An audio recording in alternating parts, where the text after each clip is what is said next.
बिस्मिल्लाहिर्रहमानिर्रहीम। अस्सलाम वालेकुम क्लास 9। आज हम अपने चैप्टर नंबर 1 का अगला लेक्चर देखेंगे जिसमें हम पढ़ेंगे साइंटिफिक मेथड को, जो आपका एक कंप्लीट लॉन्ग क्वेश्चन है। तो सबसे पहले साइंटिफिक मेथड क्या होता है? Scientist take specific steps for doing scientific work और research.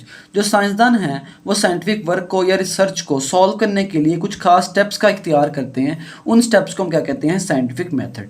For biological research these steps are called as biological method. अगर ये जो रिसर्च है या साइंटिफिक वर्क है वो बायोलॉजी के रिलेटेड है तो हम इसको क्या कहेंगे? ये बायोलॉजिकल मेथड है। अब इस साइंटिफिक मेथड में क्या स्टेप्स हैं और उनकी डिटेल क्या है उसको हम वन बाय वन देखेंगे। तो सबसे पहला जो स्टेप है वो है रिकॉग्निशन ऑफ अ प्रॉब्लम को पहचानना। The first step involves identifying and defining a scientific problem. जो आपके पास साइंटिफिक प्रॉब्लम है आपने सबसे पहले उसको आइडेंटिफाई मतलब पहचानना है और उसको सही तरीके से डिफाइन करना है।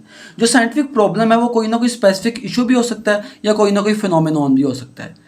फिनोमिनॉन से मुराद कोई ना कोई प्रोसेस हो सकता है। That scientist wants to investigate. That scientist want to investigate, जिसके बारे में जो साइंसदान हैं वो तहकीक करना चाहते हैं। दीज आर इधर आस्क्ड बाय समवंस और comes in biologist mind by himself. इस क्वेश्चन को कोई ना कोई या तो पूछेगा या अपने आप ही बायोलॉजिस्ट के माइंड में आ जाएगा। For example a biologist notice that plants in area are growing taller than usual. एक जो बायोलॉजिस्ट है वो एक बात को नोटिस करता है कि आपके पास एक खास एरिया में जो प्लांट्स है वो ज़रूरत से ज़्यादा ग्रो कर रहे हैं। तो इसमें साइंटिफिक प्रॉब्लम क्या है? What factors are responsible for increased growth of these plants. कि जो प्लांट्स हैं ये जो ज़रूरत से ज़्यादा ग्रो कर रहे हैं, कौन से ऐसे फैक्टर्स हैं जो इन प्लांट्स की ग्रोथ के लिए रिस्पॉन्सिबल हैं? ये सारी की सारी साइंटिफिक प्रॉब्लम है, ये साइंटिफिक मसला है जिसको साइंसदान सॉल्व करने की कोशिश करेगा।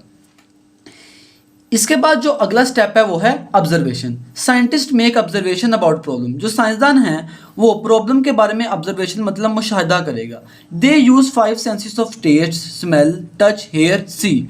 वो 5 हिस्स का इस्तेमाल कर सकता है जिसमें टेस्ट, चखना, स्मेल, सूंघना, टच हाथ लगाना, हेयर सुनना और सी देखना वगैरह। They also read and study previous researches on same on related problem. जो साइंसदान है वो इस प्रॉब्लम या इससे जो मिलती जुलती प्रॉब्लम है उसके बारे में रीड भी करते हैं और उसके बारे में जो पुरानी रिसर्चेस हो चुकी हैं उसके बारे में भी स्टडी करते हैं। ऐसा वो इसलिए करते हैं क्योंकि ये चीज़ें उनको हेल्प प्रोवाइड करती है प्रॉब्लम को सही तरह से सॉल्व करने में। अब हम इसके बाद हमारे पास जो ऑब्जर्वेशन हैं ये 2 किस्म की होती हैं, qualitative observation and quantitative observation. Qualitative observation it involve observation that can not be measured with numbers. इससे मुराद वो ऑब्जर्वेशन है जिसको आप नंबर्स की फॉर्म में मेजर नहीं कर सकते। For example colour and texture of a flower. कि एक जो फ्लावर है आपके पास उसका कलर और उसका टेक्सचर ये किस तरह से होता है, इसको आप नंबर की फॉर्म में मेजर नहीं कर सकते। तो इसको हम कहेंगे ये क्वालिटेटिव ऑब्जर्वेशन है जो कि क्वालिटी शो कर रही है फ्लावर की। इसके बाद जो आपके पास अगली ऑब्जर्वेशन होती है वो है quantitative observation. It involve measurement और numerical data that can be express in terms of quantity. इससे मुराद वो मेजरमेंट या वो न्यूमेरिकल डाटा है जिसको आप क्वांटिटी की फॉर्म में शो कर सकते हो। For example number of birds in a tree, के एक दरख्त के ऊपर कितने बर्ड्स बैठे हुए हैं, ये आप इसको नंबर की फॉर्म में या क्वांटिटी की फॉर्म में एक्सप्रेस कर सकते हो। तो ये क्वांटिटेटिव ऑब्जर्वेशन के अंडर आएगी। इसके बाद आपके पास अगला शॉर्ट क्वेश्चन है। वो शॉर्ट क्वेश्चन क्या है? Why quantitative observations are more accurate than qualitative observation. कि ये जो आपके पास क्वांटिटेटिव ऑब्जर्वेशन होती हैं ये क्वालिटेटिव से क्यों ज़्यादा एक्यूरेट होती हैं? This is because quantitative observations are invariable, measurable and can be recorded in terms of numbers. जो आपके पास क्वांटिटेटिव ऑब्जर्वेशन है वो क्वालिटेटिव से इस वजह से ज़्यादा एक्यूरेट होती हैं क्योंकि जो क्वांटिटेटिव ऑब्जर्वेशंस हैं वो इनवेरिएबल है, उनमें चेंजिंग नहीं आती, मेजरेबल आप उनको मेजर कर सकते हो, and can be recorded in terms of numbers और आप उसको नंबर की फॉर्म में रिकॉर्ड कर सकते हो।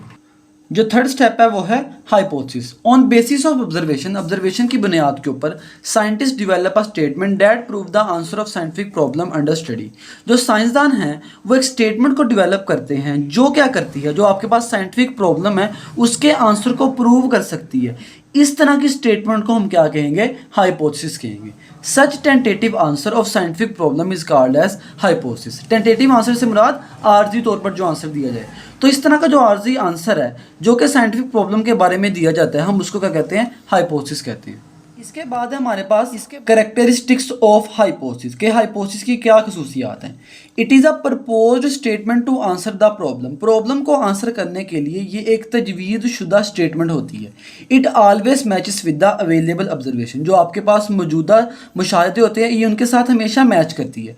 It can be tested through experiments, आप इसको एक्सपेरिमेंट के जरिए टेस्ट कर सकते हो, चेक कर सकते हो।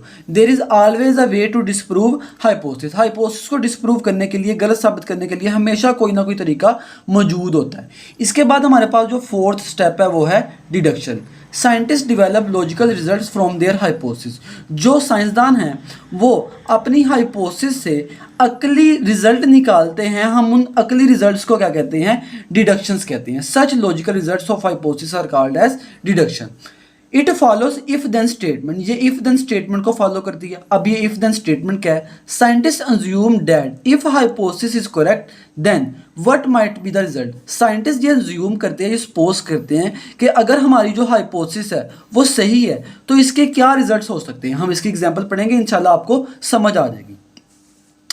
फॉर एग्जाम्पल हमारे पास एक हाइपोथेसिस है लीफ डिस्कलरेशन। लीफ डिस्कलरेशन से मुराद होता है कि आपके पास जो पत्ते हैं उनके ऊपर धब्बे वगैरह पड़ जाना, उनका कलर ख़राब हो जाना। And stunted growth, stunted growth से मुराद होता है कि जो प्लांट है उसकी ग्रोथ कम हो जाना। In a plant are caused by a deficiency of iron in the soil. वो आपके पास कह रहा है कि हम एक हाइपोथेसिस अज्यूम करते हैं। क्या अज्यूम किया हमने? कि आपके पास जो प्लांट है उसके जो लीफ है वो डिस्कलराइज हो चुके हैं, मतलब उनके ऊपर धब्बे वगैरह पड़ चुके हैं और उनकी ग्रोथ कम हो चुकी है। वो कहता है कि इन दोनों जो आपके पास सिम्टम्स है इसकी वजह ये हो सकती है कि उस मिट्टी में आयरन की कमी है। उस मिट्टी में किसकी कमी है? आयरन की कमी है। ये हमारी हाइपोथेसिस है। अब इससे डिडक्शन क्या होगी? If iron deficiency is caustic system, वो कह रहा है अगर आयरन की डेफिशिएंसी की वजह से ये सारी की सारी सिम्टम्स शो हो रही हैं, then adding iron to the soil will improve the colours of leaf and promote plant growth. वो कहता है अगर हम अपनी सॉइल के अंदर आयरन को ऐड करते हैं तो हमारे जो लीव्स है उनका कलर भी इंप्रूव होगा और जो प्लांट है उनकी ग्रोथ भी प्रमोट हो जाएगी, मतलब उनकी ग्रोथ ज़्यादा होना शुरू हो जाएगी। इसके बाद हमारे पास जो फिफ्थ स्टेप है वो है experiment. It is the most basic step of scientific method. ये साइंटिफिक मेथड का सबसे ज़्यादा बेसिक स्टेप है। Scientist perform experiment to test all the hypothesis. जो साइंसदान हैं वो अपनी सारी की सारी हाइपोथेसिस को टेस्ट करने के लिए तजर्बे करते हैं। In successful experiment one hypothesis is prove correct and alternate hypothesis are incorrect. एक कामयाब तजर्बे में एक हाइपोथेसिस सही साबित हो जाती है और उसके जो मुतबादिल हाइपोथेसिस हैं वो गलत साबित हो जाती हैं। Incorrect hypothesis are rejected. जो हाइपोथेसिस गलत साबित हो चुकी है उनको रिजेक्ट कर दिया जाता है। While proved hypothesis are accepted, और जो हाइपोथेसिस प्रूव हो चुकी है उनको एक्सेप्ट कर लिया जाता है, उनको मान लिया जाता है।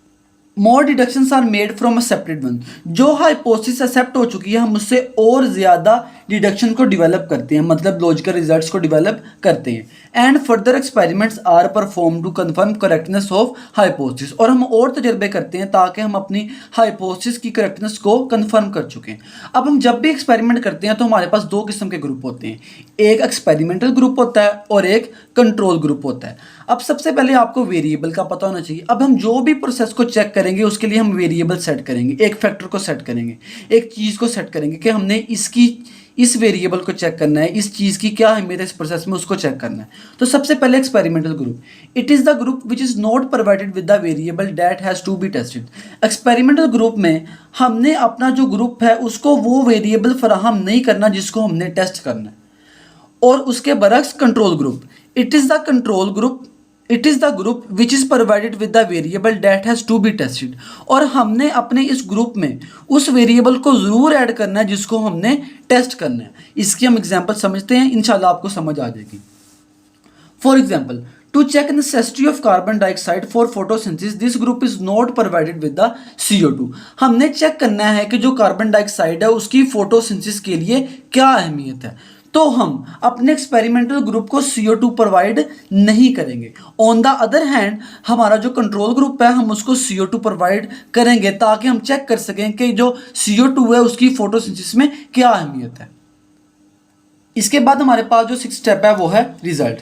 Scientist gather data from their experiment, जो साइंसदान हैं वो अपने तजर्बों से सारे के सारे डाटा को कलेक्ट करते हैं, गैदर करते हैं। They use statistical analysis and graph to summarise results, वो शुमारियाती तजर्बों का और ग्राफ का इस्तेमाल करते हैं अपने रिजल्ट्स को समराइज करने के लिए, मीन समरी बनाने के लिए, उनको एक कुंजे में बंद करने के लिए।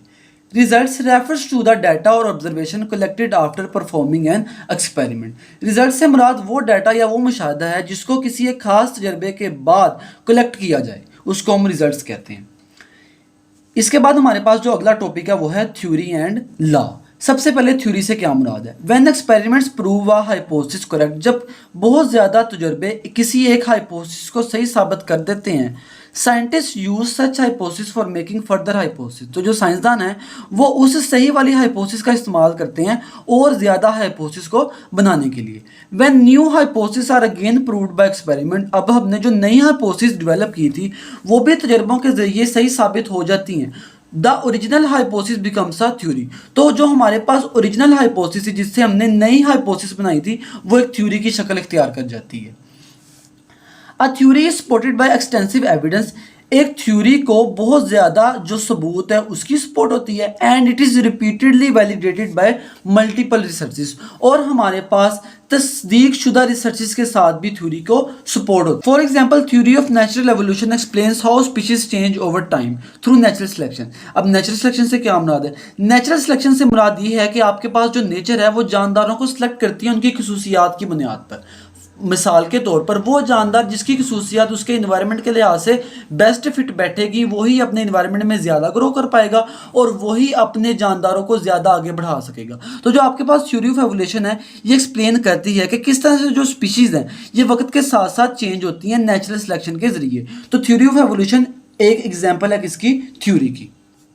इसके बाद हम देखेंगे लॉ और प्रिंसिपल को। अ theory is tested again and again, आपके पास जो एक थ्योरी थी उसको बार बार टेस्ट किया जाएगा।